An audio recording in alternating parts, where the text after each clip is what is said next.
Good afternoon. Feel free to correct me if I pronounce this wrong. Today we're talking about the kakapo. I think that's how you pronounce it. It's a bird from New Zealand. The name is Maori. It is critically endangered. I like how we just got right into it today. And it can live up to 90 years, which is really interesting to me because most birds have like a lifespan of 10 to 20, I think. 90 is a really long time for a bird. And we also have the fact that it's nocturnal and flightless, and that's not seen much in birds, let alone parrots. Especially the nocturnal part. Most parrots are, what's the word for an animal that hangs out during the day? Non-nocturnal. I'm just going to say non-nocturnal. Oh, shoot. There goes my pen.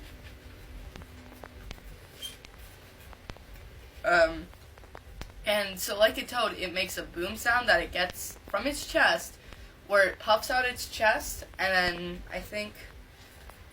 I don't know exactly how it makes it, but I know it puffs out its chest, and and from what I read, it's kind of like the way a toad does it. Let's see. A parrot from New Zealand is interesting to me, because most parrots you see are from more tropical climates, but when you think of New Zealand, you don't think tropical climates. I think of sheep and grasslands, and like if you've ever seen Xena, that's what I think of because that's where Xena was filmed. And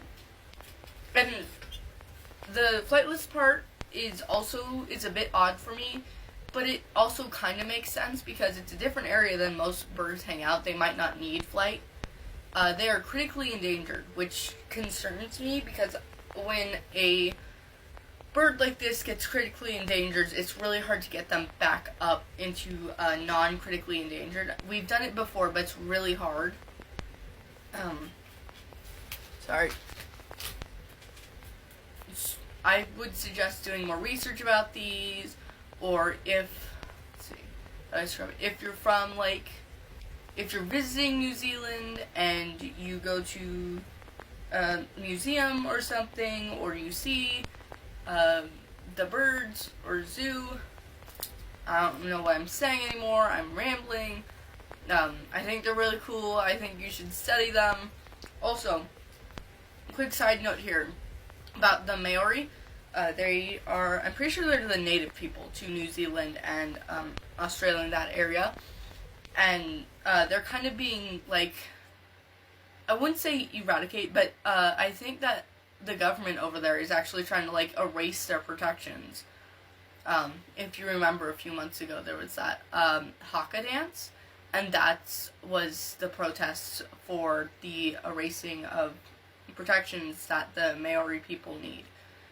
It essentially brings them closer to the patriarchy, which is not something that they want, nor is it something that should happen. I would suggest looking into the Maori stuff.